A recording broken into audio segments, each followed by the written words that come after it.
আসসালামু আলাইকুম। আজকে আমি তৈরি করেছি অ্যারাবিয়ান বিখ্যাত ডেজার্ট কুনাফা।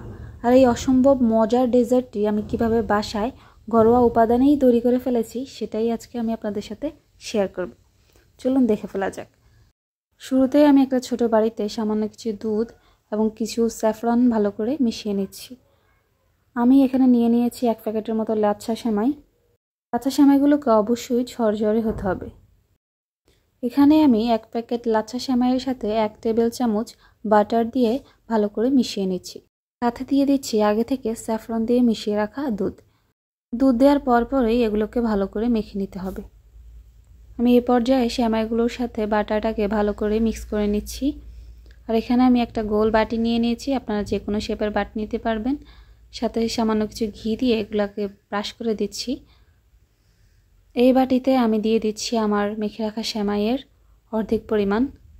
এখানে অর্ধেক দিয়েই ভালো করে চেপে চেপে সমান করে নিতে হবে। এই পর্যায়ে আমি বাটির সেমাইগুলোকে আলতো হাতে চেপে চেপে বসিয়ে নিচ্ছি। আমার সেমাইগুলো প্রায় সেট করা হয়ে গেছে। এখন আমি বাকি সেমাইগুলোতে হাফ চা চামচের মতো জর্দা রং দিয়ে মিশিয়ে নেব। আপনারা চাইলে জর্দা রংটা স্কিপ করতে পারেন, তবে খুব সুন্দর একটা কালারের জন্য আমি জর্দা রংটা ইউজ করেছি। এখানেই একটি প্যানে আমি ক্রিম তৈরির জন্য নিয়ে নিয়েছি হাফ লিটার দুধ। সাথে দিয়ে দিয়েছি 4 টেবিল চামচ কর্নফ্লাওয়ার।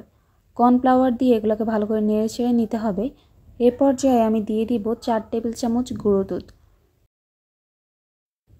গুঁড়ো দুধটা দেওয়ার পরপরই এটাকে ভালো করে নেড়ে চেড়ে নিতে হবে। চুলা একদম লো আছে ক্রিমটা তৈরি করতে হবে, অনবরত নাড়তে হবে, না হলে ক্রিমটা পুড়ে যেতে পারে। আমার ক্রিমটা প্রায় ঘন হয়ে এসেছে।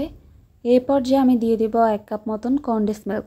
কনডেন্স মিল্কটা আপনারা আপনাদের স্বাদ অনুযায়ী দিবেন, তবে কনডেন্স মিল্কটা বেশি দিলে আমাদের ক্রিমটার স্বাদ অনেক বেশি টেস্টি হয়।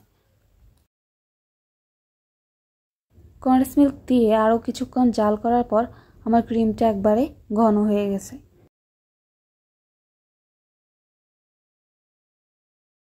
চুলায় আরও কিছুক্ষণ ধরে জাল করে নেওয়ার পর আমার ক্রিমটা একবারে পারফেক্টলি তৈরি হয়ে গেছে।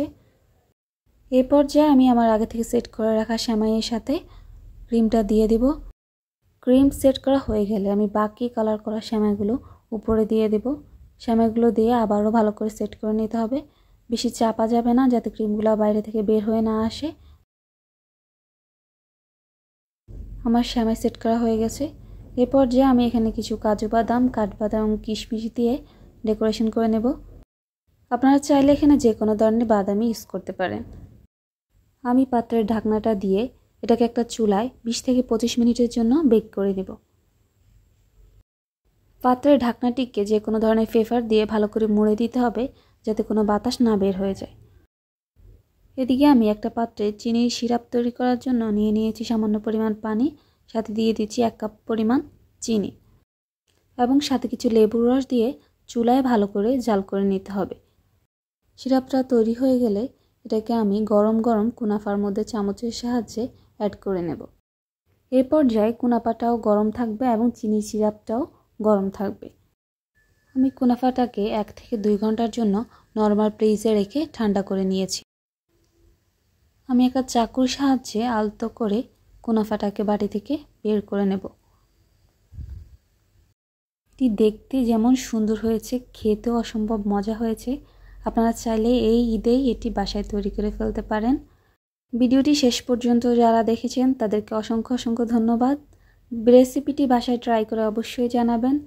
দেখা হবে অন্য কোনো ভিডিওতে। আল্লাহ হাফেজ।